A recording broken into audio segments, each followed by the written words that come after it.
Hari ini, sepanjang hari ini tadi saya berbicara tentang doa dan berpuasa. Berdoa dan berpuasa. Saya berdoa Bapak Ibu Saudara biar ini tidak hanya menjadi sebuah pertukaran pengetahuan. Karena saya percaya Anda sudah tahu banyak apa itu tentang berdoa. Anda tahu apa itu berdoa, Anda tahu apa itu berpuasa. Tapi biar pagi hari ini sebuah kerinduan dalam hati saya rindu biar ketika Anda mendengar firman Tuhan ini kita boleh sama-sama masuk dalam sebuah dimensi yang berbeda. Kita masuk di dalam sebuah pengenalan dengan Tuhan lebih dalam lagi. Kita enggak cuma sekedar tahu Tuhan karena teori, tahu secara permukaan, tapi biar mulai hari ini kita tuh mengenal Tuhan itu mengalami sebuah pengalaman secara pribadi. Amin. Kita enggak mau jadi cuma orang Kristen kebanyakan gitu ya. Karena banyak banget orang Kristen di dunia ini. Tapi kita mau jadi orang Kristen yang sungguh-sungguh sesuai dengan apa yang Tuhan mau. Bukan apa yang kita mau. Oke. Jadi apa yang Tuhan mau itu lebih penting daripada apa yang kita mau Bapak Ibu Saudara. Ya. Kita tahu bahwa doa dan berpuasa, kita itu sering pakai doa dan berpuasa. Oke.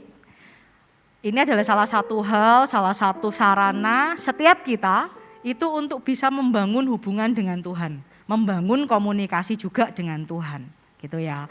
Nah, kita perlu tahu bahwa doa dan berpuasa itu memiliki sebuah kekuatan yang dahsyat, Bapak Ibu Saudara.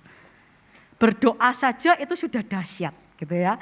Berdoa disertai dengan puasa itu menghasilkan sebuah kuasa yang dahsyat, lebih dahsyat. Kalau saya tadi pagi bilang berdoa itu seperti kita itu ketika kita berdoa, kita itu punya kekuatan yang luar biasa gitu ya. Tapi ketika kita berdoa dan berpuasa, itu seperti mesin yang double turbo. Jadi kekuatannya itu lebih daripada cuma sekedar kita berdoa. Nah karena itu hari ini kita mau sama-sama belajar. Kita bisa punya kehidupan berdoa dan berpuasa yang benar-benar dahsyat. Ketika kita bisa mengaktifkannya juga dengan benar. Mungkin kita bilang hari ini, saya sudah berdoa dan berpuasa hampir tiap minggu mungkin gitu ya. Tapi kita mau lihat apakah di dalam ketika kita berdoa dan berpuasa, apakah ada kuasa di dalamnya.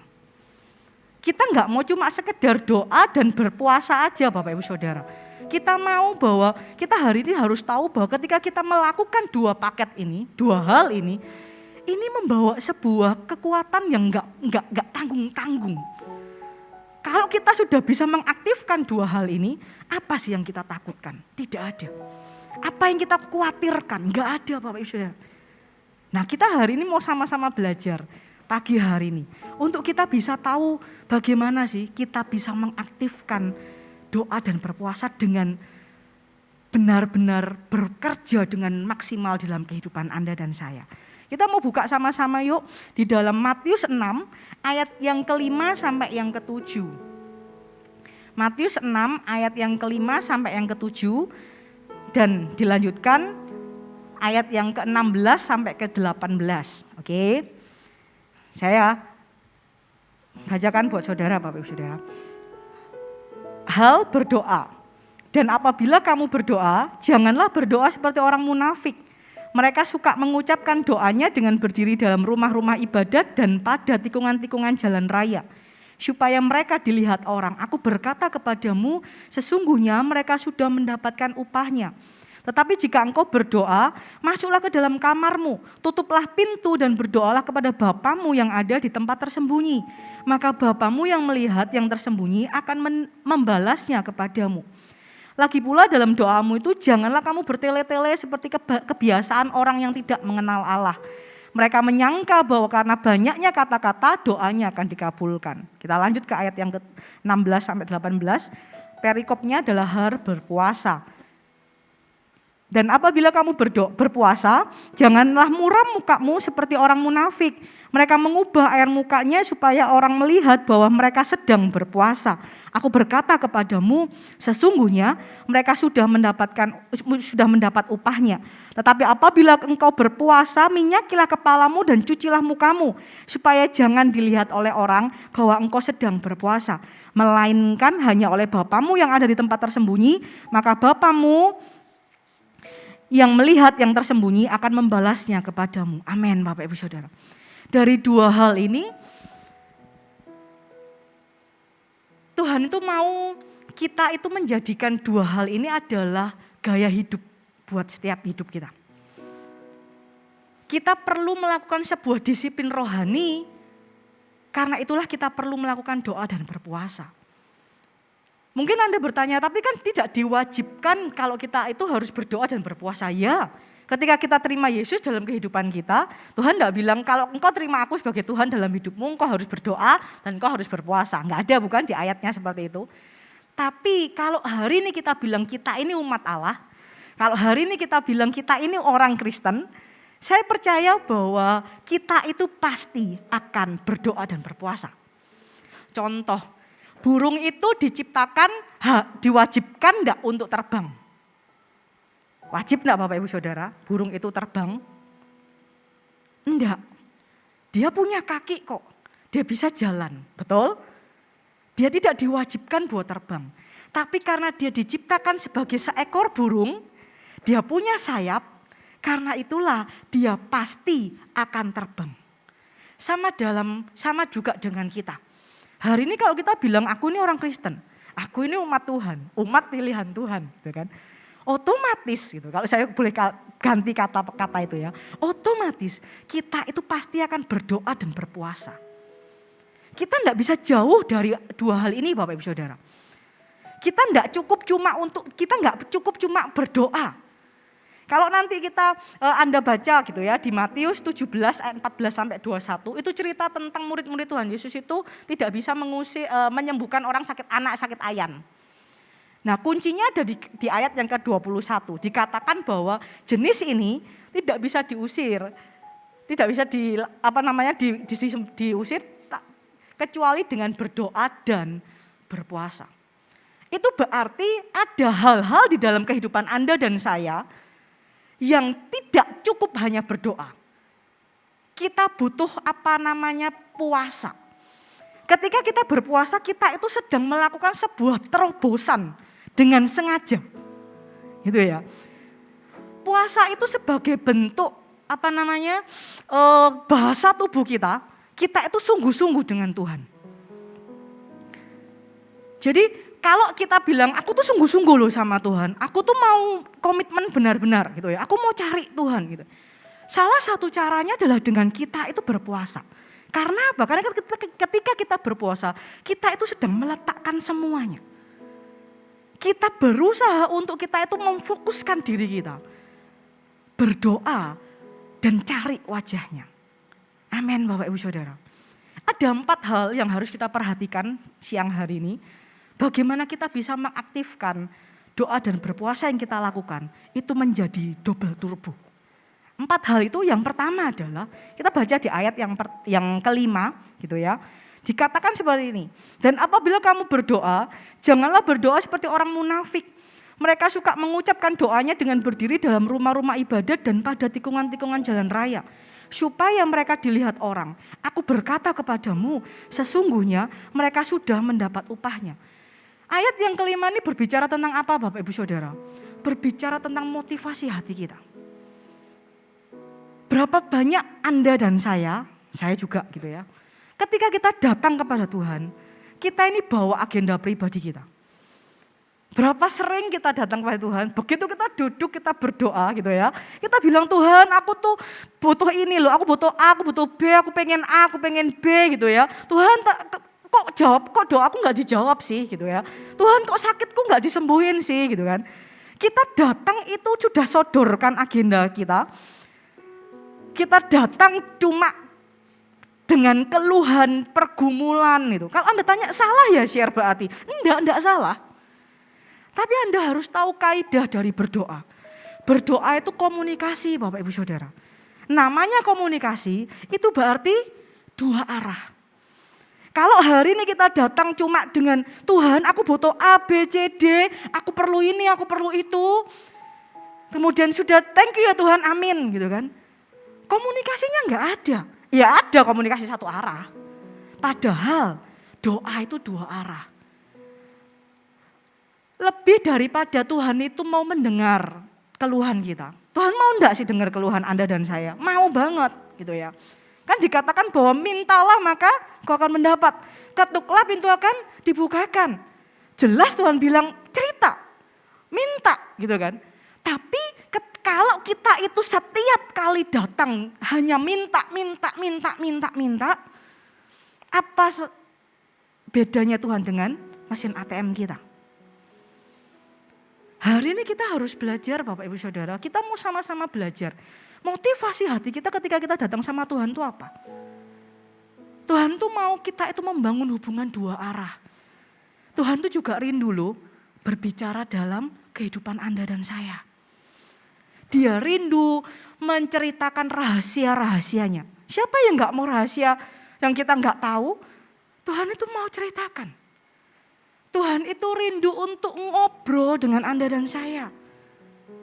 Lebih dari dia dengar keluhan kita. Siang hari ini, yang pertama, motivasi hati kita ketika kita datang sama Tuhan itu apa? Agenda pribadi kita kah? Atau kita datang, kita mau cari wajahnya? Berapa banyak kita sering kayak gitu? Coba kita mau koreksi diri masing-masing Bapak Ibu Saudara. Hari-hari ini ketika kita datang, saya enggak cuma ngomong Anda itu ya. Hari ini saya juga koreksi diri. Apakah saya itu masih satu arah dengan Tuhan? Kayak Tuhan itu kalau aku datang pokoknya Tuhan harus jawab doaku. Atau hari ini ketika kita tutup mata, kita berdoa Tuhan mau ngomong apa sih di hidupku? Minggu lalu Pastor Aan mengajak semua pelayan Tuhan untuk yang melayani di minggu lalu itu berdoa dan berpuasa. Saya pikir seperti biasanya Bapak Ibu Saudara. Tapi ada sesuatu yang berbeda minggu lalu. Minggu lalu tuh Koan bilang seperti ini. Ketika engkau berdoa dan berpuasa, kali ini tanya, apa yang Tuhan mau di hidupmu? Ketika engkau berdoa, engkau berpuasa, tanya, Tuhan mau aku ngapain sih? Tuhan mau cerita apa sih? Tentang kerjaanku kah? Tentang hidupku kah? Tentang pelayananku kah? Kok Anda bilang cuma khusus untuk pelayanan? No. Tapi dikatakan tanya, Tuhan mau ngomong apa? Lebih daripada kita cuma cerita. Mungkin Anda berpikir, aduh susah share, itu kayak otomatis gitu ya. Kalau udah tutup mata kemudian berdoa itu sudah otomatis ngomongnya. Udah kayak ya sudah aku mau ini gitu kan. Kan suruh minta itu kayak otomatis. Yang berikutnya berarti kita tuh perlu apa? Kita perlu melakukan sebuah puasa. Kalau kita tahu bahwa kita berdoa kita nggak bisa tahan diri kita, lakukan puasa Bapak Ibu Saudara. Puasa itu membuat kita menaruh semuanya. Tadi saya bilang, puasa itu membuat hidup kita itu dengan sengaja taruh ego kita. Dengan sengaja taruh agenda pribadi kita. Dengan sengaja datang ke Tuhan tuh bilang, Tuhan aku tuh sungguh-sungguh sama Engkau. Karena itu aku mau dengar suaramu. Hari ini aku mau dengar, hari ini aku cuma mau Engkau. Aku enggak mau yang lain. Kapan terakhir kali kita bilang sama Tuhan kayak gitu? Tuhan aku enggak mau yang lain. Aku tahu aku punya kebutuhan, aku tahu aku pengen berkat, aku tahu aku pengen mukjizat, aku pengen semuanya rasanya gitu. Tapi hari ini aku mau datang cuma pengen Engkau. Kapan terakhir kali kita seperti itu? Atau kita sudah penuh banget dengan list permintaan. Saya bilang gini bukan berarti saya menghakimi Anda. Ini juga koreksi dalam hidup saya. Ketika saya siapkan firman Tuhan ini Bapak Ibu Saudara, saya pasti orang pertama yang dioperasi gitu ya. Saya pasti orang pertama yang ngalami sesuatu. Yang Tuhan tegur habis-habisan, yang Tuhan bangun gitu kan. Hari ini saya ajak setiap saudara. Yang pertama, apa motivasi kita? Apakah kita datang benar-benar mau bangun hubungan dengan Dia? Atau kita datang cuma mau berkatnya? Kita datang cuma minta Tuhan pokoknya kerjakan sesuatu di hidupku. Yang kedua, di ayat yang ke-6 dikatakan seperti ini. Tetapi jika engkau berdoa, masuklah ke dalam kamarmu. Tutuplah pintu dan berdoalah kepada Bapamu yang ada di tempat Tutuplah pintu dan berdoalah kepada Bapamu yang ada di tempat tersembunyi. Maka Bapamu yang melihat yang tersembunyi akan membalasnya kepadamu. Yang kedua bukan hanya berbicara tentang tempatnya, enggak. Mengapa kok Tuhan di sini bilang masuk, kalau kau berdoa masuklah ke kamarmu, tutuplah pintumu. Yang pertama yang Tuhan mau kerjakan, Tuhan mau kita tenang. Ketika kita masuk ke dalam kamar kita tutup semuanya, kita tuh sengaja mundur gitu ya. Meletakkan semuanya, kita masuk ke kamar kita, Tuhan mau kita tenang. Why? Kenapa kita harus tenang? Karena ketika engkau tenang, engkau bisa fokus. Ketika engkau fokus, engkau sedang memberi ruang kepada Tuhan untuk berbicara dalam hidupmu. Contoh kalau kita lagi ada apa-apa di jalan gitu ya, atau kita ngalami sesuatu, kita lagi panik. Percaya deh, orang lain di kiri kanan kita mau ngomong apapun, kasih solusi apapun, kita nggak akan dengar kok. Kecuali kita bilang sama diri kita, tenang, tenang. Oke, tenang. Saya sering Bapak Ibu Saudara ngalamin ini, pas lagi nyetir gitu ya. Misal tiba-tiba ada apa gitu kan. Misal masuk ke lubang atau apa gitu kan. Kan cewek tuh jadi kayak aduh gimana ini. Siapa yang mau tolong gitu ya. Nah, sebelum saya itu buru-buru lihat mobil saya kenapa. Saya tuh selalu bilang nih, Sherry tenang. Ya, saya enggak peduli itu ada Monik, itu ada Kesia, saya enggak peduli. Saya bilang Sherry tenang. Karena ketika saya tenang, saya bisa berpikir, saya bisa fokus, saya enggak panik dengan kejadian itu, tapi yang ada di benak saya langsung berpikir apa yang harus saya kerjakan, apa yang harus saya lakukan. Saya mau telepon siapa nih kalau saya butuh bantuan. Itu yang saya lakukan. Sama, kalau Anda masih bingung dengan semua hal dalam kehidupan Anda, kerjaan semuanya gitu ya, Anda perlu masuk ke kamar Anda, kemudian bilang, aku mau tenang. Tenanglah ya jiwaku. Gitu kan. Karena di dalam sebuah ketenangan, di situ letak kekuatan Anda dan saya. Amin. Ketika kita tenang, kita bisa fokus. Nah kalau kita fokus, kita itu bisa dengar apa yang Tuhan mau.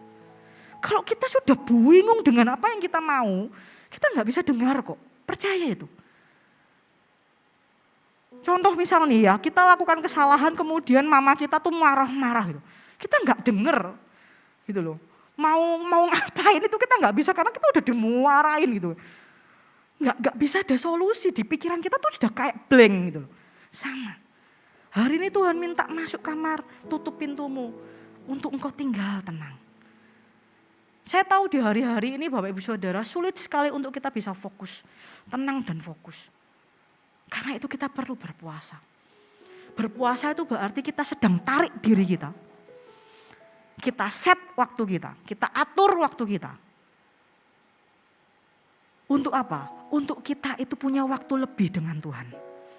Percaya Bapak Ibu Saudara, ketika kita berpuasa gitu ya, puasa itu tidak selalu hanya ngomong tentang pantang makan dan minum. Ada banyak orang yang datang ke saya ini mas, saya ini enggak bisa puasa, harus makan dan lain-lain. Puasa itu kalau cuma panteng air, makan dan minum itu sangat-sangat pendek sekali Bapak Ibu Saudara. Puasa itu bisa Anda lakukan, misal gini, saya itu suka bekerja gitu ya. Saya bisa kerja itu bisa overtime gitu. Saya senang gitu. Saya tidak merasa itu tertekan dengan apa yang saya lakukan. Satu titik Tuhan itu koreksi saya. Tuhan bilang, "Share, pekerjaanmu itu menggantikanku." Wah, saya syok dong. Kok bisa? Kan saya bekerja. Mengerjakan pekerjaan Tuhan lagi. Kok bisa tuh menyita gitu ya, menggantikan Tuhan. Kemudian Tuhan tuh kayak coba deh atur, ambil puasa, selesai jam 6 sore tidak ada pekerjaan dalam hidupmu. Oke, saya coba Bapak Ibu Saudara. Itu berarti saya harus maintain semua pekerjaan saya sebelum jam 6. Betul? Saya kerjakan semuanya sebelum jam 6. Selesai jam 6 saya naik ke kamar, terus ngapain? Biasanya bekerja sampai malam, ini gak ngapa-ngapain. Terus apa yang terjadi? Tuhan bilang, baca Alkitabmu, sembah aku, berdoa. See, sometimes, seringkali, gitu ya, yang terjadi dalam kehidupan Anda dan saya, bukan kita gak punya waktu, tapi kita itu tidak pandai memanage waktu kita. Hari ini apa yang habis ketika kita di hari-hari kita? Gadget kah? Sosmed, Instagram, Facebook, TikTok kan, gitu kan? Atau apa? Games, pekerjaan. Pekerjaan itu ibadah. Ya, ibadah kalau itu sesuai. Tapi kalau itu juga over, kita harus mulai cek dong. Saya ngomong gini karena saya orang yang suka bekerja. Gitu. Ibadah bekerja itu. Tapi Tuhan juga ngomong ada waktunya engkau mengerjakannya. Hari ini Tuhan mau kita tuh fokus. Ketika kita bisa set semuanya Bapak Ibu Saudara, waktu kita tuh punya waktu dengan Tuhan tuh lebih banyak loh. Kayak tadi tuh, ketika saya atur waktu saya sampai jam 6 sore, sisanya ngapain? Akhirnya saya punya waktu buat dengar firman Tuhan. Saya punya waktu untuk berdoa. Saya punya waktu untuk baca Alkitab. Yang sebelumnya saya rasa saya sibuk banget. Kita merasa bahwa kita orang paling sibuk sedunia gitu ya. Gak ada waktu aku tuh. Repot aku tuh gitu kan. Tapi kalau hari ini kita mau atur waktu kita sedemikian rupa. Kita mau ambil puasa kemudian kita atur sedemikian rupa. Kita kurangi Instagram kita. Kalau hari-hari kita buka Instagram kita kurangi. Hari ini aku gak mau buka Instagram. Lihat ya Bapak Ibu Saudara. Anda akan bingung aku ngapain ya. Rasanya kok gatel ya. Pengen Instagraman gitu ya. Kok aku nganggur ya. Bayangin. Padahal kemarin-kemarin Anda bilang waktuku habis. Games gitu ya.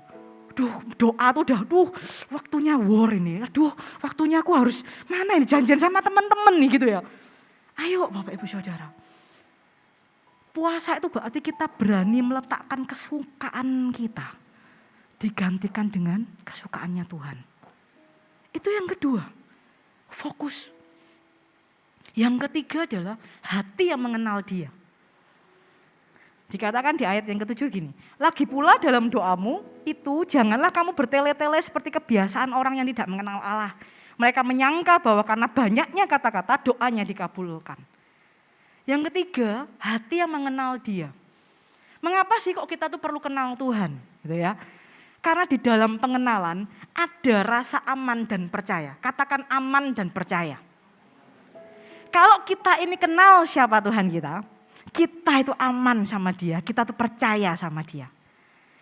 Dengan kata lain, mau dibawa ke lembah paling kelam sekalipun, mau jawaban doa kita dijawab kapanpun, kita itu aman dan percaya. Karena apa? Karena ada Tuhan bersertaku. Karena aku tahu dengan siapa aku berjalan. Karena aku tahu siapa yang ada bersama denganku. Bedanya signifikan bukan? Hari ini sebuah pertanyaan, seberapa percaya engkau dengan Dia? Buktinya itu paling sederhana. Hari-hari ini, apakah engkau masih meragukan Dia enggak di hidupmu? Duh, masa depanku gimana ya Tuhan? Pasangan hidupku gimana ya? Nanti kalau aku nikah gimana ya? Anakku ya apa ya? Sekolah di mana ya? Keluargaku gimana ya? Bisnisku bagaimana ya?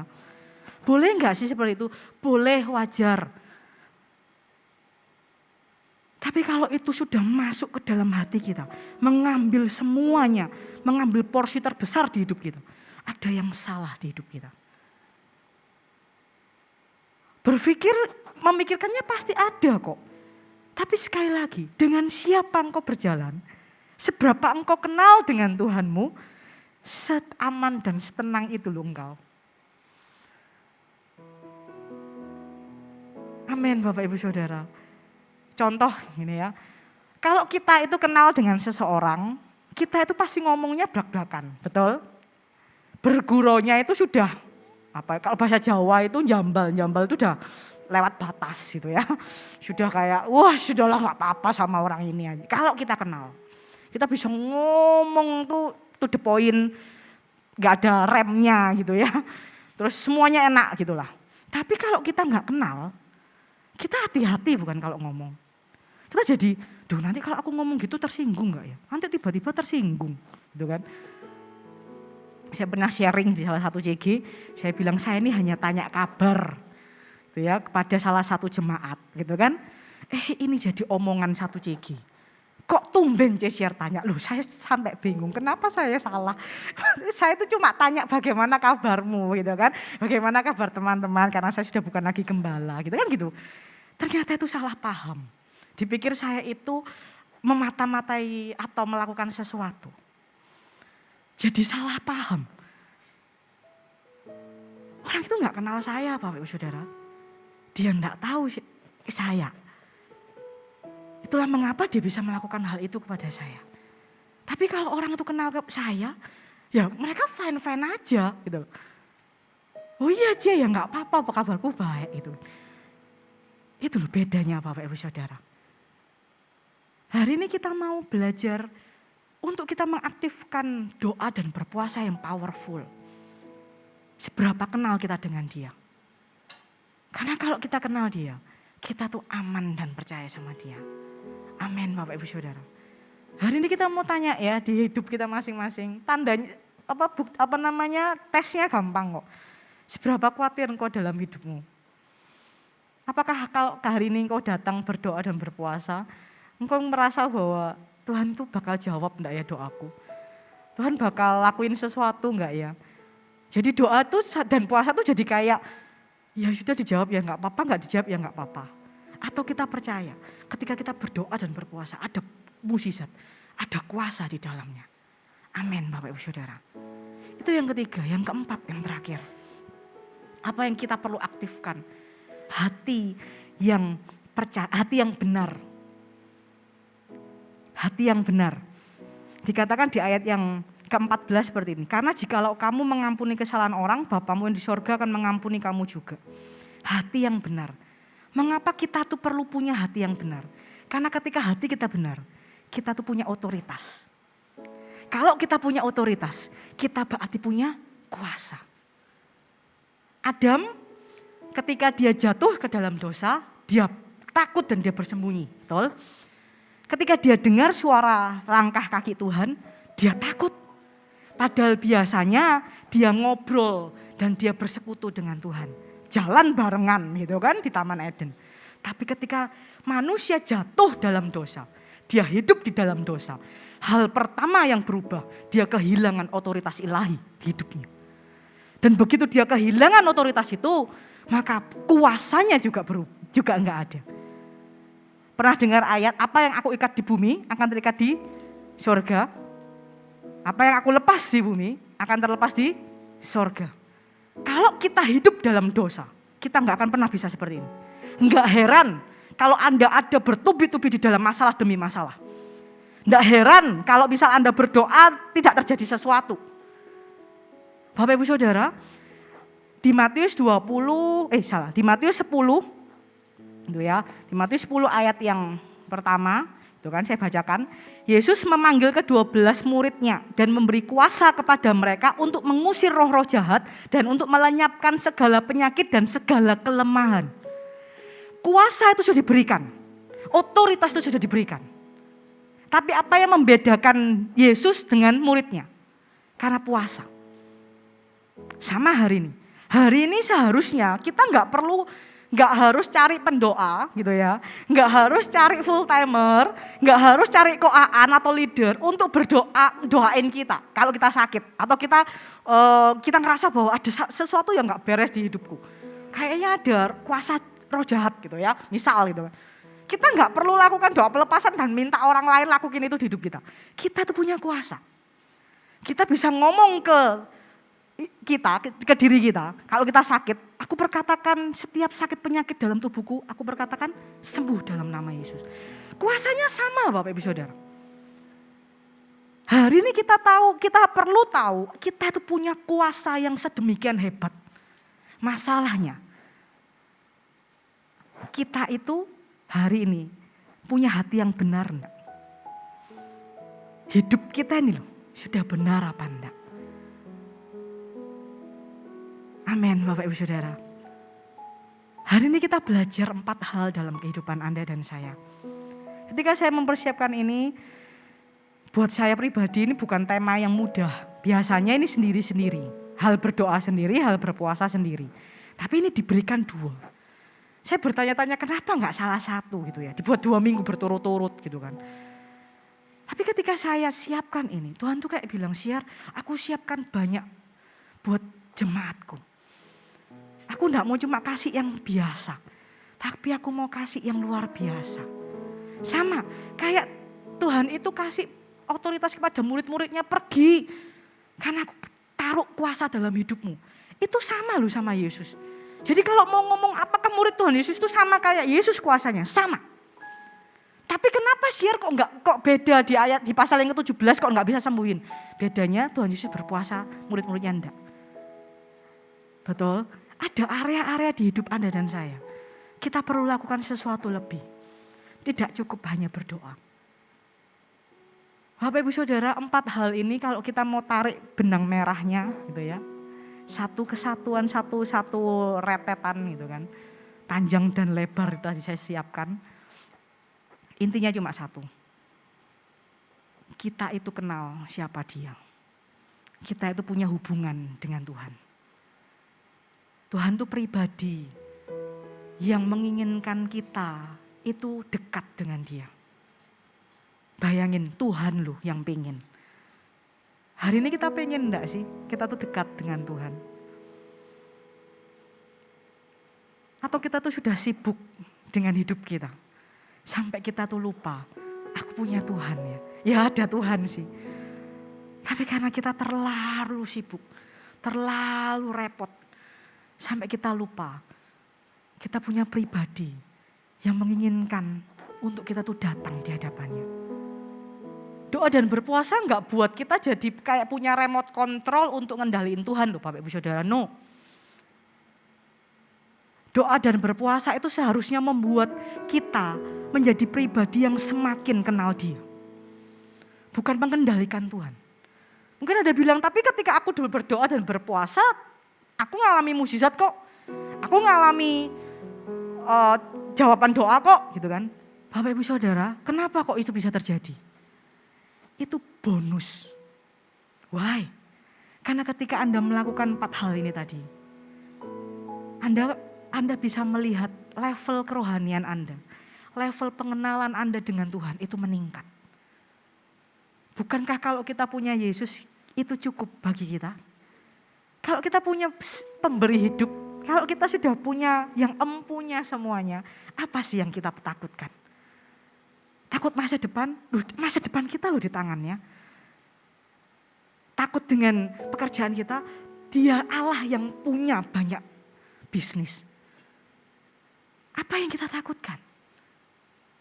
Mungkin Anda bilang enak sih Ari ngomong kayak gitu. Kamu enggak ngalami sih. Siapa bilang Bapak Ibu Saudara? Saya bilang saya orang pertama yang ngalami ini Bapak Ibu Saudara. Beberapa waktu yang lalu Tuhan izinkan saya ada di sebuah satu kondisi yang enggak oke. Ya kan? Mau marah sama banyak orang. Mau kecewa sama banyak orang. Saya merasa bahwa enggak ada orang yang ngerti saya. Di satu titik saya cuma datang ke Tuhan, aku enggak tahu aku mesti ngapain. Aku enggak tahu aku harus bagaimana. Ketika saya lagi dalam kondisi hati yang enggak oke itu, marah dengan banyak orang, marah dengan kondisi, enggak terima gitu ya. Menyalahkan semuanya gitu kan. Tuhan cuma bilang, "Siar, stop. Kamu mau terus seperti ini? Atau kamu mau berdamai dengan keadaan?" Saya bilang, "Tuhan, why must me? Kenapa harus aku? Ada banyak orang jahat ya. Kenapa harus aku?" Saya bilang gitu. Tapi Tuhan bilang, karena aku mau mengerjakan sesuatu dalam hidupmu. Hari-hari ini saya ngalami banyak hal Bapak Ibu Saudara. Di tengah-tengah kondisi saya yang seperti itu, saya mulai berdamai dengan kondisi saya. Saya mulai ambil waktu, saya mulai berdoa lebih banyak. Saya mulai stop berkata kepada diri saya ini korban. Saya stop berkata kepada diri saya bahwa saya itu gak oke, gitu kan. Saya stop mengasihani diri saya. Di hari-hari itu, Tuhan mengerjakan lebih dari apa yang saya pikirkan. Tahu gak Bapak Ibu Saudara, ketika saya lagi di kondisi yang seharusnya saya itu dilayani, gitu kan. Tuhan kirim orang-orang untuk saya layani. Setiap hari pasti ada yang telepon. Saya nggak tahu bagaimana caranya. Saya juga heran. Padahal kalau hari-hari sebelumnya gitu ya, ketika saya bekerja dengan normal, ya enggak ada kok yang telepon gitu loh. Semua by janjian gitu ya. Ya ada yang telepon tapi semua janjian. Dan itu benar-benar enggak seperti yang kemarin. Ini hampir setiap hari saya layanin orang. Berjam-jam. Saya ngomong ini bukan karena saya hebat, bukan saya kan. Enggak. Saya harus bilang sama Tuhan harusnya kan saya yang dilayani. Kok saya yang melayani orang gitu kan. Tuhan cuma bilang apa, aku enggak mau kamu fokus dengan masalahmu. Aku mau kamu fokus ada banyak orang yang harus engkau layani. It's your time. Ini waktumu. Kalau kemarin kamu sibuk, Tuhan bilang gitu. Kalau kemarin kamu gak ada waktu. Saya cuma bilang iya sih. Kalau saya kemarin di kondisi saya baik-baik saja. Saya rasa saya gak akan punya banyak waktu untuk konseling orang. Tapi ketika saya dalam kondisi yang saya berdiam diri. Saya ambil waktu lebih. Maka di masa-masa seperti itulah Tuhan justru tambahkan orang-orang untuk saya bantu, untuk saya layani. Itu loh hebatnya Tuhan. Dia tidak tertarik dengan masalah kita Bapak Ibu Saudara. Dia tertarik bagaimana kita bisa memberkati banyak orang. Bukan berarti Tuhan tidak peduli loh kalau kita sakit hati, kalau kita marah, kalau kita ada di posisi yang tidak oke. Dia peduli. Tapi dia kayak ngomong, enggak usah terlalu berlama-lama di sini ya. Apa yang kau lakukan, ada banyak yang harus dikerjakan. Seperti itu. Tuhan mau kita cepat pulih. Untuk apa? Untuk kita memulihkan banyak orang. Tuhan mau pakai Anda dan saya Bapak Ibu Saudara. Hari-hari ini, saya enggak tahu engkau ngalami pergumulan apa, seberat apa saya enggak tahu. Tapi ketika Tuhan itu ada dalam kehidupan Anda, Dia mengerjakan hal-hal yang kecil dalam hidupmu, engkau akan melihat dampaknya begitu sangat besar. Amin. Amin Bapak Ibu Saudara. Hari ini kita belajar poin dari semuanya. Kita mau semakin dekat dengan Dia. Kita mau datang dengan motivasi hati yang benar. Aku datang, aku cari Tuhan. Itu karena aku menginginkan Dia. Bukan cuma menginginkan berkat-Nya. Aku mau fokus untuk aku dengar apa yang Dia mau aku lakukan. Aku mau aku mau kenal Dia. Untuk apa? Untuk aku punya rasa aman dan percaya berjalan menghadapi kehidupanku. Dan aku pengen punya hati yang benar. Karena Tuhan janjikan otoritas dalam kehidupan Anda dan saya. Amin Bapak Ibu Saudara. Biar siang hari ini. Kita mau sama-sama koreksi hati ya. Saya juga kok tenang gitu ya. Bukan cuma Anda, tapi saya juga. Saya undang pemain musik bisa naik ke atas. Tuhan itu Allah yang luar biasa Bapak Ibu Saudara. Jauh daripada semua yang Dia bisa kerjakan di hidup kita. Satu yang Dia cuma pengen kita kenal Dia. Dia cuma pengen kita itu bisa punya hubungan dengan Dia yang baik. Bukan cuma di permukaan tadi saya katakan di awal. Bukan cuma sekedar teori. Tapi kita itu mempunyai pengalaman demi pengalaman dengan Dia. Minta Bapak Ibu Saudara. Mintalah kalau engkau gak pernah punya pengalaman dengan Tuhan. Ingin itu terjadi dalam kehidupanmu. Dia bukan cuma Allah yang ada di angin yang besar. Enggak. Dia bukan cuma Allah yang ada di badai dalam hidupmu. Enggak. Dia Allah yang juga ada sekalipun itu sepoi-sepoi. Mungkin hari ini Anda bilang aku gak ada masalah kok share. Hidupku baik-baik saja. Semua berjalan dengan baik, sempurna gitu kan. Apakah kita harus tunggu kita punya masalah untuk kita datang ke Tuhan? Jangan Bapak Ibu Saudara. Mumpung kondisimu baik-baik, datang, cari wajahnya. Untuk apa? Untuk engkau dipersiapkan di area-area yang kita gak pernah tahu. Hari-hari yang lalu saya gak pernah memikirkan saya akan ngalami itu. Enggak. Ada di titik yang gak oke, itu saya gak pernah minta gitu loh. Saya merasa bahwa semuanya fine. Tapi ketika saya ngalami hal itu, Tuhan tarik saya dari kerumunan orang banyak. Kalau saya boleh ngomong gitu ya. Tuhan tarik saya dari aktivitas saya sehari-hari. Untuk apa? Untuk saya terima banyak hal. Untuk apa? Untuk saya dipulihkan di area banyak hal. Saya bersyukur hari ini Bapak Ibu Saudara. Tadi saya bilang saya bersyukur hari ini saya boleh ibadah di tempat ini. Saya menikmati waktu-waktu ini.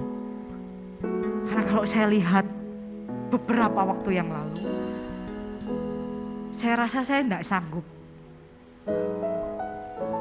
Tapi karena saya punya Tuhan, itu yang membuat saya bisa berdiri sampai hari ini. Amin Bapak Ibu Saudara. Kita mau ya siang hari ini ya, kita mau taruh ego kita.